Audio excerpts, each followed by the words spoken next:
In today's tutorial, I'm going to show you how to disable protocol handlers on your Chromebook web browser. So this should hopefully be a pretty straightforward process here, guys. And without further ado, let's go ahead and jump straight into it.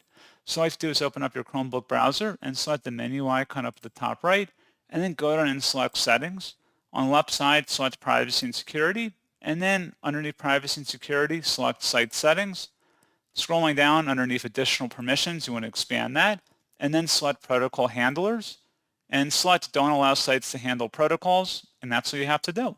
So pretty straightforward process, guys, and as always, thank you for watching. I do hope that was able to help you out, and I do look forward to catching you all in the next tutorial. Goodbye.